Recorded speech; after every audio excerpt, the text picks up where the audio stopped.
शिवपुराण विद्येश्वर संहिता पहला अध्याय। पापनाशक साधनों के विषय में प्रश्न।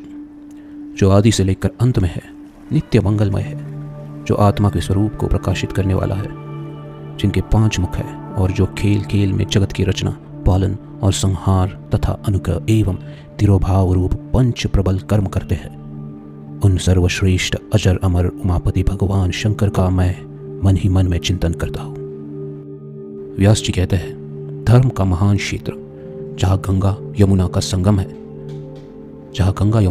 है, उस पुण्यमय प्रयाग जो ब्रह्मलोक का मार्ग है, वहाँ एक बार महातेजस्वी महाभाग महात्मा मुनियों ने विशाल यज्ञ का आयोजन किया। उस ज्ञान यज्ञ का समाचार सुनकर पौराणिक शिरोमणि व्यास जी के शिष्य सूत जी वहाँ मुनियों के दर्शन के लिए आए। सूत जी की सभा मुनियों ने विधिवत स्वागत व सत्कार किया था।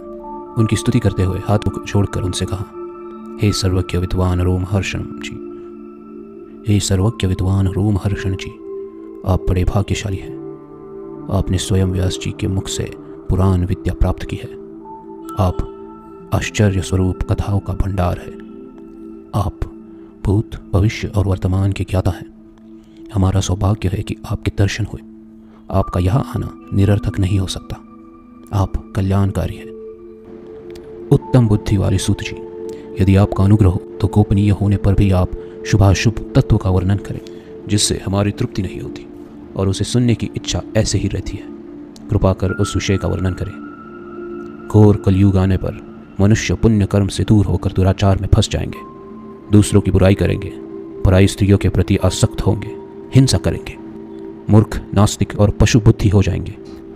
सूत जी, कलयुग में वेद प्रतिपादित वर्ण आश्रम व्यवस्था नष्ट हो जाएगी। प्रत्येक वर्ण और आश्रम में रहने वाले अपने अपने धर्मों के आचरण का परित्याग कर विपरीत आचरण करने में सुख प्राप्त करेंगे। इस सामाजिक वर्ण संकरता से लोगों का पतन होगा, परिवार टूट जाएंगे, समाज बिखर जाएगा, प्राकृतिक आपदाओं से जगह जगह लोगों की मृत्यु होगी, धन का क्षय होगा, स्वार्थ और लोभ की प्रवृत्ति बढ़ जाएंगी, ब्राह्मण लोभी हो जाएंगे और वेद बेचकर धन से प्राप्त करेंगे, मद से मोहित होकर दूसरों को ठगेंगे, पूजा पाठ नहीं करेंगे और ब्रह्म ज्ञान से शून्य होंगे।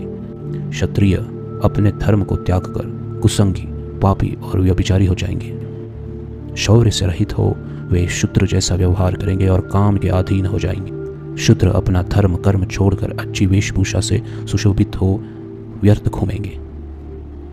वे कुटिल और ईर्ष्यालु होकर अपने धर्म के प्रतिकूल हो जाएंगे। कुकर्मी और वाद विवाद करने वाले होंगे। वे स्वयं को कुलीन मानकर सभी धर्मों और वर्णों में विवाह करेंगे। स्त्रियां सदाचार से विमुख हो जाएंगी। वे अपने पति का अपमान करेंगी और सास ससुर से लड़ेंगी, मलिन भोजन करेंगी।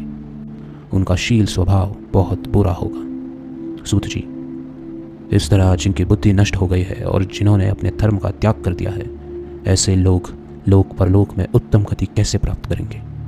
इस चिंता से हम सभी व्याकुल हैं। परोपकार के समान कोई धर्म नहीं है। इस धर्म का पालन करने वाला दूसरों को सुखी करता हुआ स्वयं भी प्रसन्नता अनुभव करता है।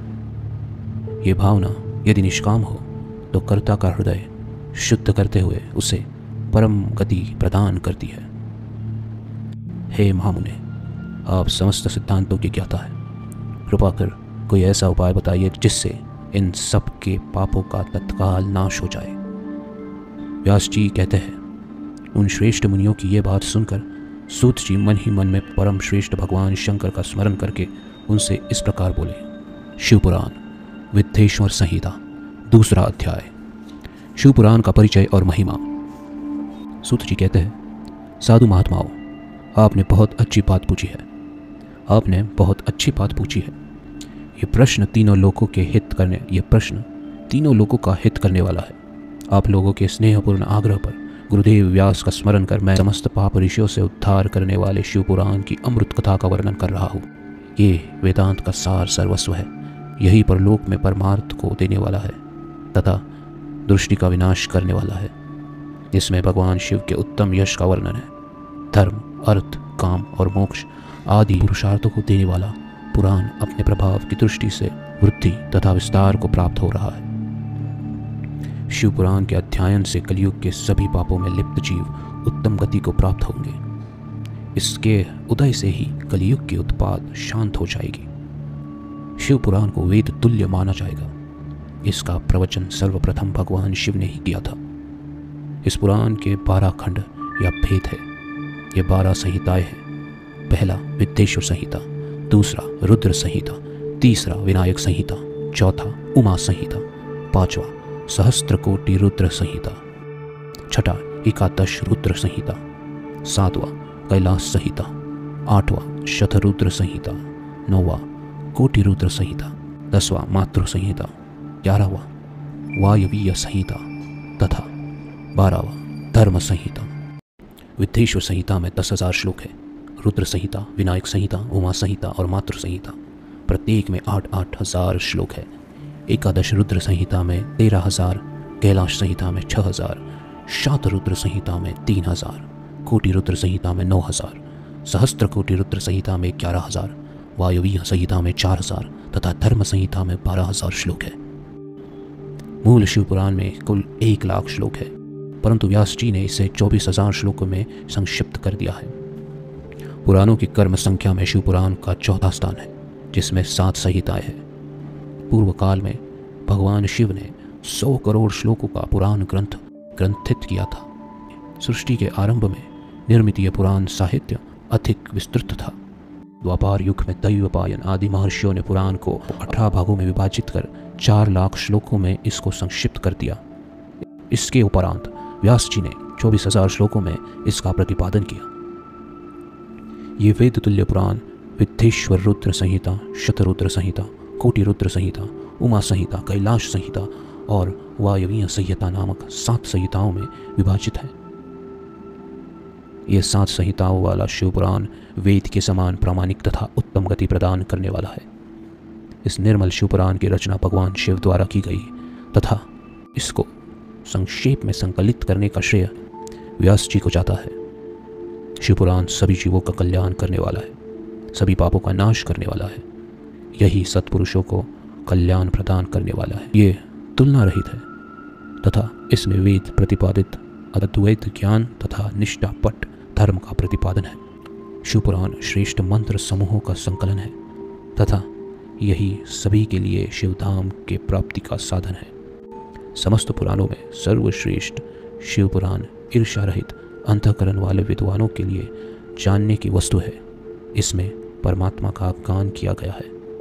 इस अमृतमय शिव पुराण को आदर से पढ़ने और सुनने वाला मनुष्य भगवान शिव का प्रिय होकर परम गति प्राप्त कर लेता है। शिव पुराण विद्येश्वर संहिता, 3रा अध्याय, श्रवण कीर्तन और मनन साधनाओं की श्रेष्ठता।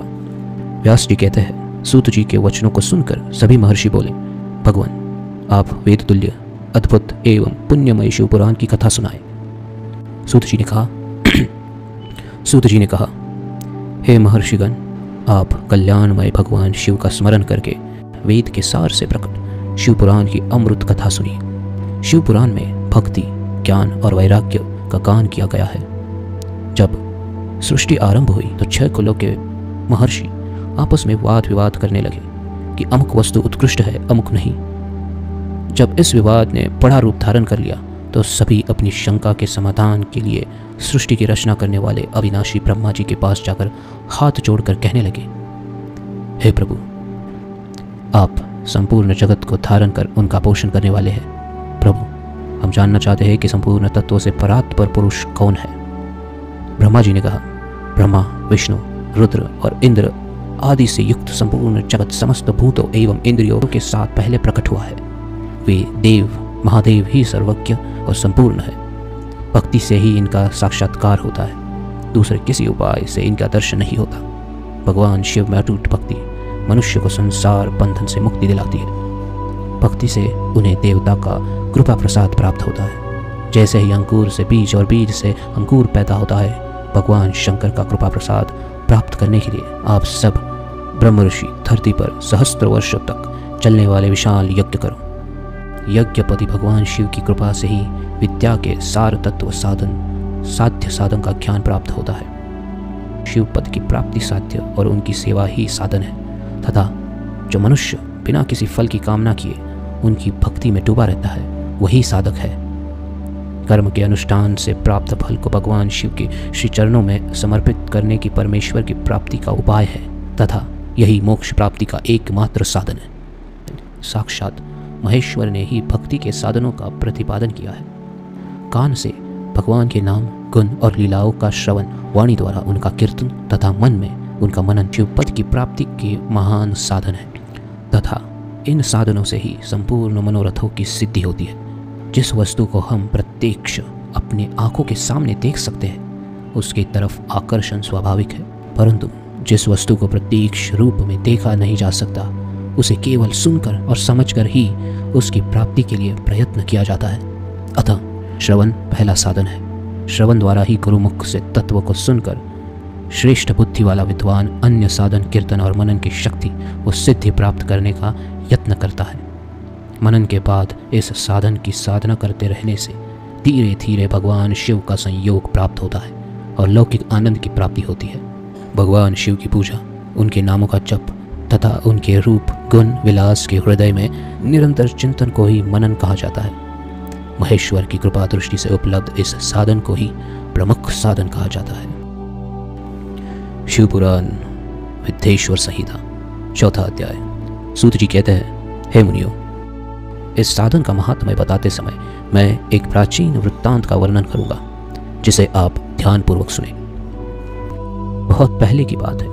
पाराशर मुनि के पुत्र मेरे गुरु व्यासदेव जी सरस्वती नदी के तट पर तपस्या कर रहे थे। एक दिन सूर्य के समान तेजस्वी विमान से यात्रा करते हुए भगवान सनत कुमार वहां जा पहुंचे। मेरे गुरु ध्यान में मग्न थे। जागने पर अपने सामने सनत कुमार जी को देखकर वे बड़े तेजी से उठे और उनके चरणों का स्पर्श कर उन्हें आग्रह देकर योग्य आसन पर विराजमान किया।